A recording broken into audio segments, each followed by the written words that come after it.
ನಾವು ಇವತ್ತು sweet snacks ಮಾಡೋದು ಹೇಗೆ ಅಂತ ಹೇಳ್ತಿದ್ದೀನಿ. ಮಾಡುವ ವಿಧಾನವನ್ನು ತಿಳಿಸಿಕೊಡುತ್ತೀನಿ.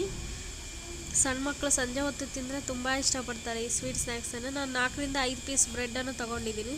ಅವನ್ನ 4 ಪೀಸ್ ಭಾಗಗಳಾಗಿ ಕಟ್ ಮಾಡಿಕೊಂಡು ಒಂದು ಬೌಲಲ್ಲಿ ಎತ್ತಿಟ್ಕೊತಿದ್ದೀನಿ.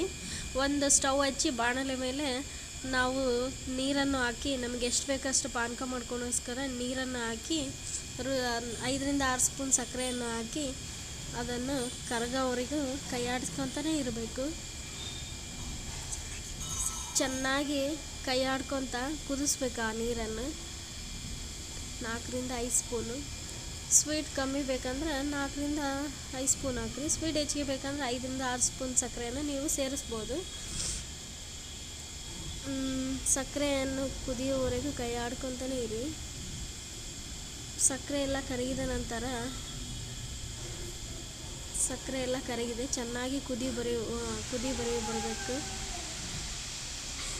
ಚೆನ್ನಾಗಿ ಕುದೀತಿದೆ ನೀರು. ಅದನ್ನು ಪಕ್ಕದಲ್ಲಿ ಎತ್ತಿಟ್ಟು ಇನ್ನೊಂದು ಬಾಣಲೆಗೆ ಎಣ್ಣೆಯನ್ನು ಹಾಕಿ ನಾವು ಎಣ್ಣೆ ಕಾಯಲು ಇಡಬೇಕು. ಪಕ್ಕಕ್ಕೆ ಕಸಕಸೆ ಕೊಬ್ಬರಿಯನ್ನು ಮಿಕ್ಸ್ ಮಾಡಿ ಸೈಡಿಗೆ ಇಟ್ಕೋಬೇಕು. ಎಣ್ಣೆ ಕಾದ ನಂತರ ಬ್ರೆಡ್ ಪೀಸ್ಗಳನ್ನು ಒಂದೊಂದಾಗಿ ಎಳೆಬಿಟ್ಟು ಬ್ರೌನ್ ಕಲರ್ ಬರೋವರೆಗೆ ಕರಿಬೇಕು. ಎಲ್ಲ ಬ್ರೆಡ್ ಪೀಸ್ಗಳನ್ನು ಹಾಕಿ ನಾನು ಬ್ರೌನ್ ಕಲರ್ ಬರೋವರೆಗೂ ಕರಿತಿದ್ದೀನಿ.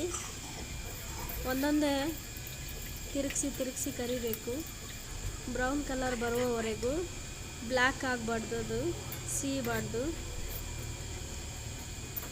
ಎಲ್ಲ ಬ್ರೆಡ್ ಪೀಸ್ಗಳನ್ನು ಇದೇ ಥರನೇ ಬ್ರೌನ್ ಕಲರ್ ಬರೋವರೆಗೂ ಕರೆದು ಒಂದು ಬೌಲ್ನಲ್ಲಿ ಇಟ್ಕೋಬೇಕು. ಆ ಬೌಲ್ನಲ್ಲಿ ಇಟ್ಕೊಂಡ ತಕ್ಷಣ ಸಕ್ಕರೆ ಪಾನಕವನ್ನು ಮಾಡಿ ರೆಡಿ ಮಾಡ್ಕೊಂಡು ಇಟ್ಟಿರ್ತೀವಲ್ಲ, ಅದರಲ್ಲಿ ಎಲ್ಲ ಬ್ರೆಡ್ ಪೀಸ್ಗಳನ್ನು ಹಾಕಿ ಎಲ್ಲವನ್ನು ಅದರಲ್ಲಿ ನೆನೆಯಲು ಬಿಡಬೇಕು. ಜಾಸ್ತಿ ಬಿಡಬಾರ್ದು. ಹಾಗೆ ಹಾಕಿ ಸ್ವಲ್ಪ ನಂತರ ಎಲ್ಲವನ್ನು ಹಾಕಿ 5 ನಿಮಿಷ ತೆಗೆದು ಒಂದು ತಟ್ಟೆಯಲ್ಲಿ ಇಟ್ಕೋಬೇಕು. ಸಕ್ಕರೆ, ಗಸಗಸೆ ಮತ್ತು ಒಣ ಕೊಬ್ಬರಿ ಪುಡಿಯನ್ನು ಮೇಲೆ ಉದುರಿಸಿ ತಿನ್ನಿರಿ.